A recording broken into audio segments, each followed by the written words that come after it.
Hey, welcome to Probability Distributions of Discrete Random Variables Part 1. What's that, all of that mean? Well, I think what I'd like you to do is to look around the screen and look at some of those words, probability distributions and discrete random variables. I reckon you could work it out for yourself. So have a look around the screen and see if you can see what you might think all of that means. Okay. I think you can see some things that are common. If you look at the table up here, there are some discrete values for x, whatever x is, and it looks like there's a list of probabilities there. And over here, litres of milk, they are discrete values. That could be the discrete random variable maybe. And up here we've got some probabilities. Are you getting the idea? Same thing down here, number of heads. And the probability is up there. And here, the same thing with a different type of graph. What about this dude? What's that going to give you? Hey, that's going to give you discrete values as well. So the number on the die is a discrete random variable. Going to be, if you like, random experiments there, or experiments with random variation would be better said. But they're all going to have discrete values, 1, 2, 3, 4, 5, 6. Are you getting the hang of it? Come on down, let's do some defining here. And all the screen clippings in this presentation come from Hayes and Harris publications there. Okay, and here's our definition. A random variable represents in number form the possible outcomes which could occur for some random experiment, rolling a die. And the random variable is the number that you might get there. And as we said before, there are several representations of this. There's a table. There's a graph. Another type of graph. And what are they all doing? They're showing the distribution of probabilities, that is, how the probability of each of these is distributed over their various values. Okay, there is one other way of representing a probability distribution, and we're going to investigate that in a minute. So let's have a look at the notion of probability distributions of random variables, see if we can define it. Here it is here, again from Hayes and Harris publications here. The probability distribution of a discrete random variable is, well, it's not actually defined here, but it's the way the probabilities are distributed over the various possible outcomes for that random variable. And we've seen it could be listed in table form, it could be in graph form, or we can find a formula for it, which is called a probability distribution function, or a probability mass function. It shows you how to calculate the probability associated with each discrete outcome. And here it is here. The probability of the value x is the probability that the random variable will take the value x, where x is the big X is the symbol for the discrete random variable. And we're looking for it to take a particular given value, little x. Okay. So the domain of the probability density function or mass function is a set of all possible values of the variable. With a die, that'd be the numbers 1 through 6. And the range is a set of values in the probability distribution. Okay, in other words, let's do the die one. The probability of a 1 is 1 in 6. The probability of a 2 is 1 in 6 if it's unbiased, and we could list them that way. So that's the idea. Is there a function that we can substitute into which will give us that probability value of 1/6? We're just working it out from our knowledge of the structure of a die and the fact that it's unbiased. Let's go down and develop some of those ideas a bit. But first, what we want to do is to have a look at some of the language associated with this sort of work. If we have this notation, the probability that the random variable takes the value 3, there it is, exactly 3. Probability that x is less than 3 means if x is a discrete random variable, how low could it go? Maybe 0, might be negatives, but we could say it's 0, 1 or 2, but not including 3. Okay, less than means strictly less than. What about this one? Probably x is less than or equal to 3. Or we could say it's at most 3. So we can include the 3. What about greater than 3? It's more than 3, which means it's got to be at least 4, etc. And see how I'm putting down discrete values here. That's what we're talking about in this presentation, discrete values. X is greater than or equal to 3. It must be at least 3, but 3 will do. 3 or more. Okay, so there's a bit of language and notation to catch up with here. 3 is strictly less than, x is strictly less than 7. It's between 3 and 7. And they're not included, so we've got to start at 4, 5, between them, not including 7. This time, 3 is less than or equal to x, less than or equal to 7, is at least 3, but no more than 7. So this time, we will include those endpoints. What about greater than 3 but less than or equal to 7? It's more than 3 but no more than 7. But it can be 3. It can be 7, not 3. It's more than 3, so it starts at 4, but it includes 7. What about this one?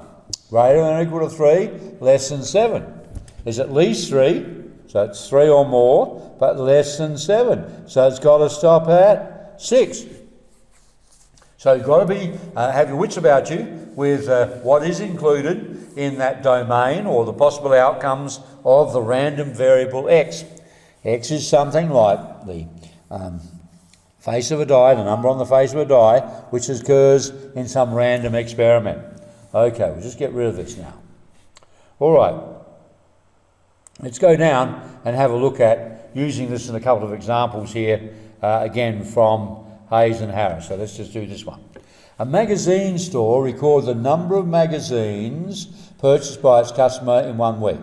23% purchased 1 magazine, 38% purchased 2, and 21% purchased 3, 13 4, 5% purchased 5. What is the random variable? Is the number of magazines sold. So what are the possible values? 1 through 5.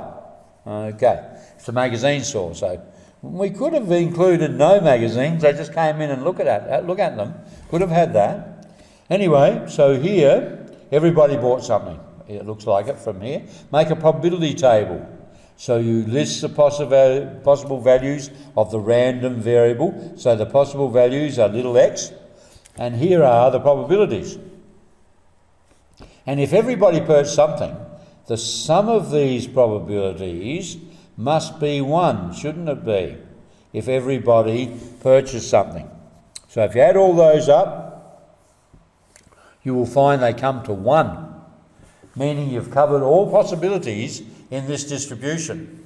Okay, or you could draw a graph. The probability, the maximum probability is 0.38, so you can go up to 4, and then these heights are all to scale. That's one way of representing what's going on. Okay, and you get a good idea of what's happening in your store here from that probability distribution. How the probabilities are distributed over the possible values of the discrete random variable. Let's have a look at another one. Show that the following are probability distribution functions. In other words, you have a formula. And if you substitute the value of the discrete variable, it will give you its probability. Let's do the first one. So if I substitute in 1, then I get 1 squared plus 1 over 34, 2 on 34. If I substitute in 2, 5 on 34, 3 and 4. And we've listed the possible values of the discrete random variable. Now, they're all between 0 and 1. That's the first check. Does the formula only produce numbers between 0 and 1? Because probabilities lie in that range. And then the sum, look at that notation, the sum of all the probabilities of all the individual possible outcomes comes to 1. So yes, that's the second check. So it's got the two characteristics that are necessary for a probability density function. The sum of the probabilities must cover everything, which is 1, and all of the probabilities generated by the function must be fractions. Okay, what about this one down here? I think you should recognise that. That looks like a binomial expansion type formula. We're going to do that in part 2 of probability distributions of discrete random variables. But just at the moment, we're going to treat it just as a formula. So here are the 3 scenarios. No, it's not that one, that's the formula. And we put in 0, 1, 2 and 3 because they told us these are the values that the random variable big X can take. Little x is 0 through 3. So if you put it into the formula, you get these values here which add up to 1. Just remember the combination coefficient, NCR or CNR, or this is dropped out often, means the combination of n objects taken r at a time. Do you remember that from earlier studies? Okay, and to work that out you could use technology, or you could use the formula, or you could use Pascal's triangle. Well, there's the formula. Okay, do you remember some of that from the binomial? And look, they're all fractions, yes, so that's true, and they sum to 1. So yes, this could be a good probability density function or distribution function for this a discrete random variable. So there we are, fractions, and the sum is 1. So it is a probability distribution function. We're going to find out later what sort of situations does that describe the distribution of the probabilities for. What sort of experiment? That's an excitement in the next presentation, so I hope to catch you there. Let's go down and practice some stuff. Okay, so here's some exercises from Hayes and Harris, and I want you to pause the presentation and think about the properties of probability distribution, and that is the probability must lie between 0 and 1, and the sum of all the probabilities must equal 1. So I'll leave you to work out what k must be there, all right, and in each of those. So have a pause the presentation, have a go at these 3 using tables, and scroll down and the answers down below, and check your answers before going on too far. Don't want to perpetuate an error. Okay, I'm going to show you now the other ones in this little set. So that's 4, 5 and 6, and we've got some answers creeping up and down the bottom there. I want you to think carefully about these. They're all discrete variables, like there's a roll of a die, and then they want you to substitute in to a probability function and check that it comes to 1, or in this case, what must k be for the 2 properties of the probability distribution to be upheld, and that is that the probability of the random variable must be between 0 and 1 for each case, and then the sum of all the probabilities must total 1. Okay, have a go, pause presentation and check the solutions as we scroll down in a minute. Okay, here we go. Let's have a look at the solutions. And I think we can almost get them in there. Well, that's 1 through 4. So pause it, mark your work. Let's go down to the last couple. Can we get them all in? No. 5, 6 and 7. So that's good there. Check the values. Go back and just see if you can work out where anything went wrong, or maybe talk to other students, talk to your teacher. Okay, let's go on and have a look at the next thing we want to do. Here's something interesting. Okay, 2 marbles are randomly selected without replacement. We've seen this sort of thing back in basic probability, containing 4 red and 2 blue. Let X denote the number of red marbles selected. Remember the distributions we're doing here is where we're looking at numbers representing the outcomes. Find the probability distribution of X. Okay, so what is the distribution of X? Well, it is the number of red marbles. So let's put a tree diagram. So our first selection, 4 in 6 are red, 2 in 6 are blue, so they're probabilities. On our second selection, don't forget to adjust it. There's only 3 red left, and it's without replacement, so there's only 5 in the bag, and then 2 out of 5 for blue.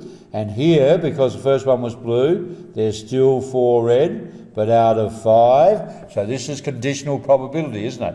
Adjusting the probability of a red given what occurred on the first draw. And there's 1 blue left, or only 2 out of 5. So for each of these, we have a probability. It's the product of the 2 probabilities. I wonder if over here you would like to just review the rule. Over on this side now, the probability of A and B occurring, 2 reds or a red and a blue, is what? Do you remember how you work that out? It's the probability of A times the probability of B given A. Okay, conditional probability here, because the events are not independent. Independent would mean the probability of both of them, or the intersection, is probability of A times probability, straight up, probability of B, straight up. But we've had to adjust it. See this here? So that's the probability of a red, given that a red occurred first. A little bit of revision there. Okay, so here's a probability for that first row. But what is that in terms of the random variable that we're working with? The random variable is the number of reds. So X is 2. In these scenarios, there's only 1 red, X is 1, and in this scenario, X is 0. Let's make a table first of all. So what are the values of the random variable, which is the number of reds? You could have 0 reds, 1 reds, or 2 reds. So the probability that the random variable takes that particular value is we'll pluck the numbers from our calculations here. So 2/6 times 1/5 is 2/30. And the next row up are the sum of these two. 8/30 plus 8/30 is 16/30. So we could have put these down the side here, 2/30, and the sum of those two possibilities, one or the other, is 8/30 plus 8/30. So that bunch has a probability of 16/30. And this one up here is 12/30. So we can tabulate that. Or we could put the discrete values of the random variable along here and plot up, all right, a line graph up to the levels of those probabilities. Can you see what we're doing? We're trying to represent what's going on with the values of that discrete random variable coming up. Okay, do you want to have a look at some more now? Let's have a look at some problems. This time, electrical components are produced and packed into boxes of 10. It's known that 4% of the components produced are faulty. This might give you a clue as to where this binomial probability distribution function might be used. So here, find the probability that it will not contain a faulty component. That must be the value X is 0 of the random variable big X. Okay, I want you to decipher these and see if you can work out the event that you're looking at and change that to a number. Remember, we're looking at a number form for the discrete random variable. Okay, pause the presentation and see how far you can get with those 4 little problems there. And I'm going to scroll down now and show you the answers. Okay, we'll just complete that there. Can we get them all on? Yep. Okay. That's part A.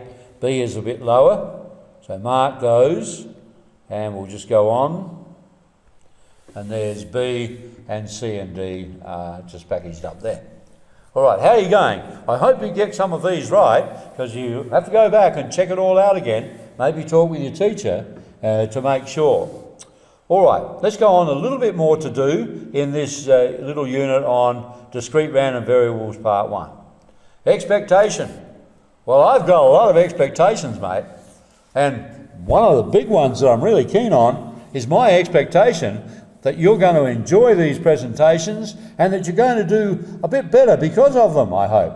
Okay, anyway, expectation. What do we expect in the distribution of a discrete random variable? Like, what about rolling a die? Remember, a singular one of these little cubes is called a die. 2 of them are called dice, that's the plural. So rolling one of these little critters, what is the discrete random variable? The discrete random variable is the number on the face that comes up. So we can have 1 through 6 as the values of that discrete random variable. And what we want to do is say, well, we know the probability of each of those is actually a 6, but where's this expectation come in? I mean, we know this is a pretty easy probability distribution to list out, don't we? Probability of xi. 1, 2, 3, 4, 5, 6. Just done all that stuff. But now, where's expectation come in? Well, the first definition of expectation is if we did, let's say, 30 rolls of the die, what would be our expected value of the number 6? What would be our expected number of 6s?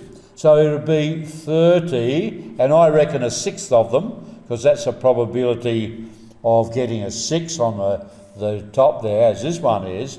I reckon the expectation of getting that particular outcome in 30 rolls would be 5.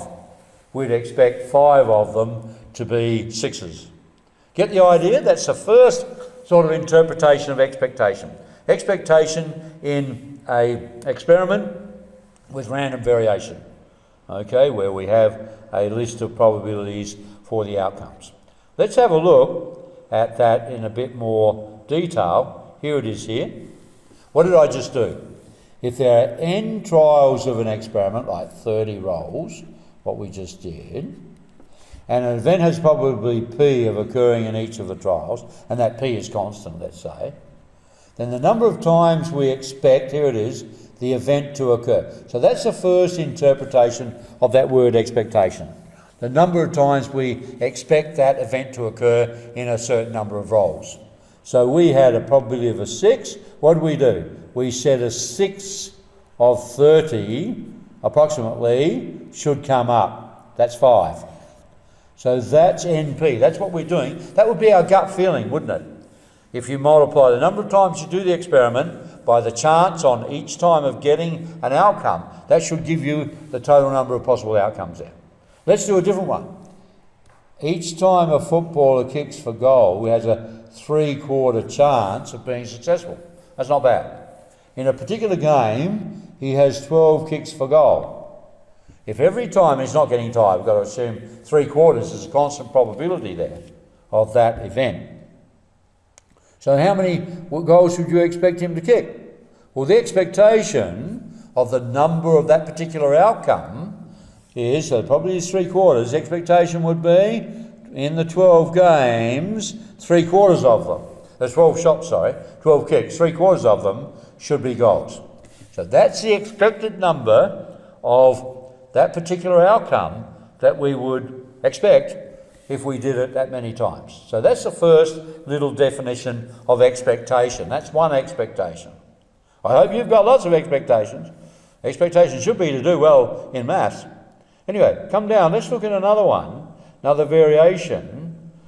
Another variation of expectation is the expected outcome is the mean result mu, the mean of all the possible numbers you could get. So we're going to define it as the expectation of the random variable x. In other words, what do you expect in the long run? So you could think of mean as the average, or in the long run, what value do you expect after many trials? Okay, so you're getting different numbers, 1 through 6. In the long run, what number do you expect it to average out to? And we say the expectation of the random variable x in here, now big X, the mean is the averaging, if you like, here, which is the sum from 1 to n of all the possibilities, and this is the actual value. This is the value of x, the random value, variable possibility, times the chances it will occur. So we're saying, what are you going to get on the average? Well, it depends on how the likelihood of it occurring times by its actual size. We'll have a look at that in a minute. Or you could say it's the sum of the possible values times the probability that the discrete random variable will take that particular value. So there's two aspects to expectation here. The expected number of outcomes that should be like that when you do n trials. And overall, if you do many, many trials, what is the average or mean result? Let's have a look. Here we are.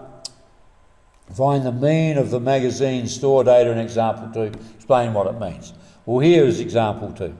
There were the number of magazines purchased, and here were the probabilities.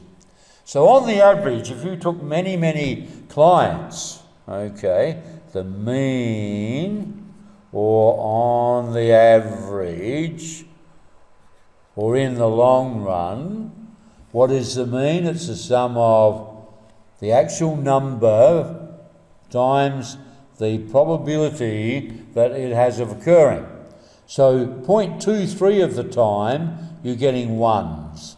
0.38 of the time, the person is purchasing 2. 0.21 of the time, they're purchasing 3 magazines. 0.13 of the time, so we're trying to average up, aren't we?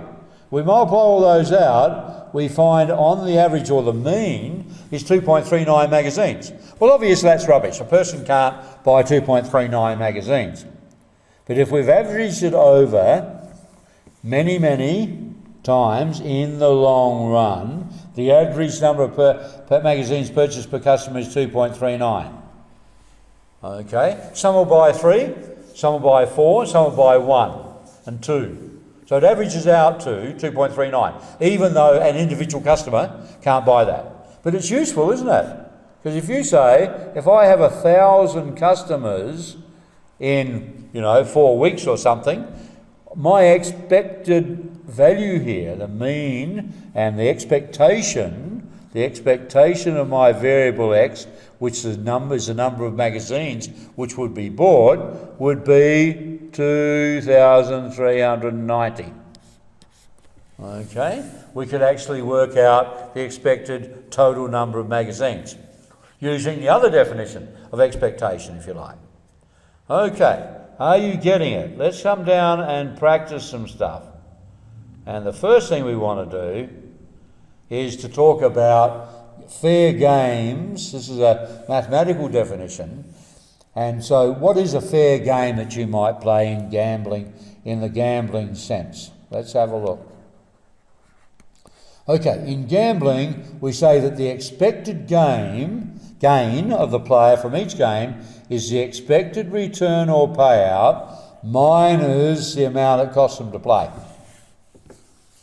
So do you agree with that? Did I get anything back? It's not all gain. It's minus what I had to put into the pot to play that particular game. So the expected gain now. Another use for our expectation is the expected return, which we've just calculated, minus what it costs us to play.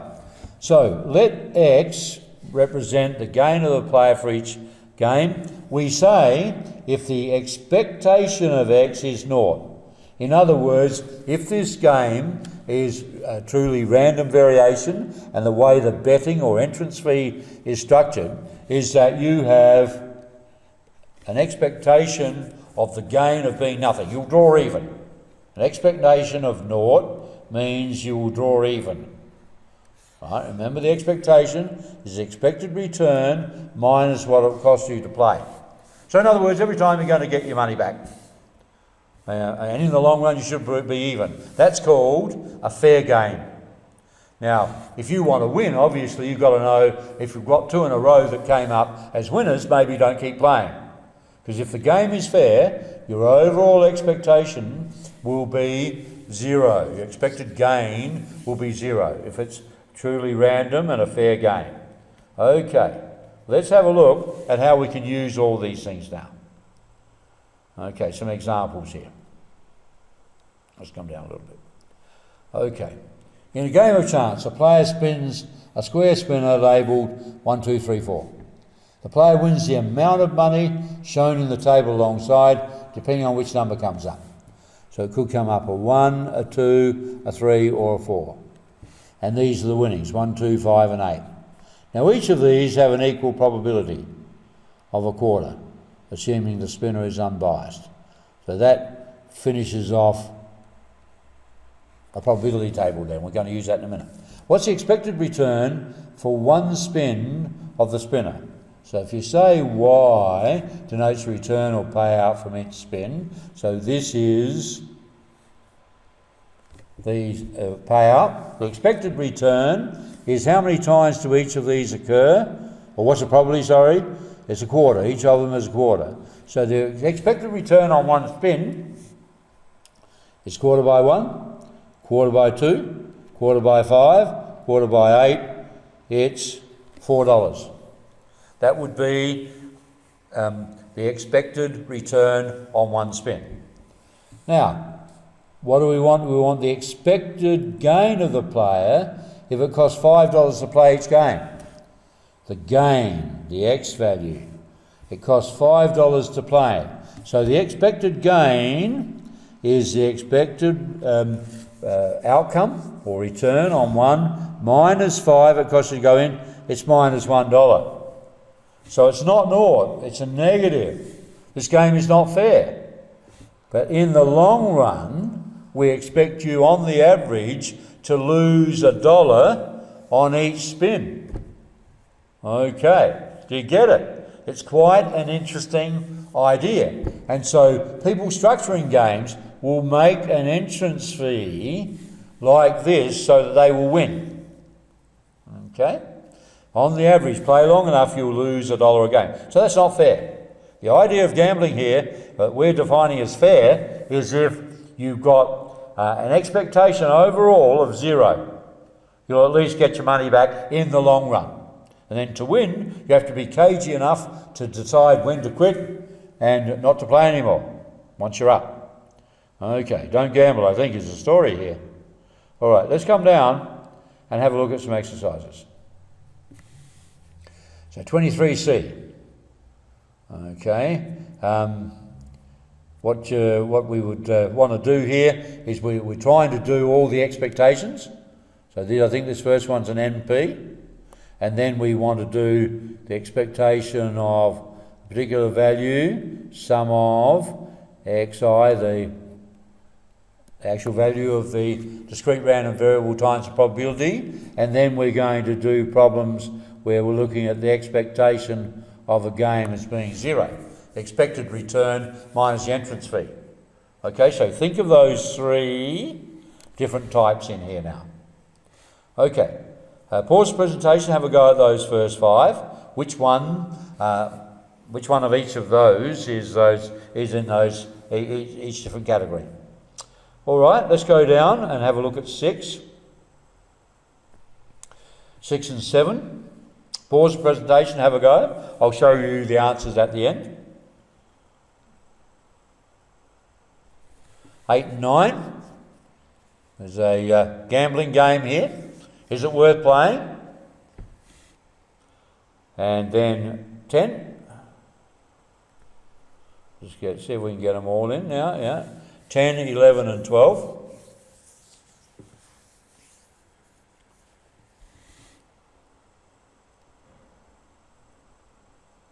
And there's 13 and 14. Okay. Pause it, have a go, and I'll show you the answers now. We'll try and get them all on. There they are, all the answers. Okay. I hope you've had some success there, some interesting thinking going on. And remember, there's a couple of presentations coming up in probability distributions, and the next one is part 2 of probability distributions of discrete random variables. And guess what? It's a binomial distribution. So that's all for me for now. But what I'll do is catch you in the next presentation. Cheers.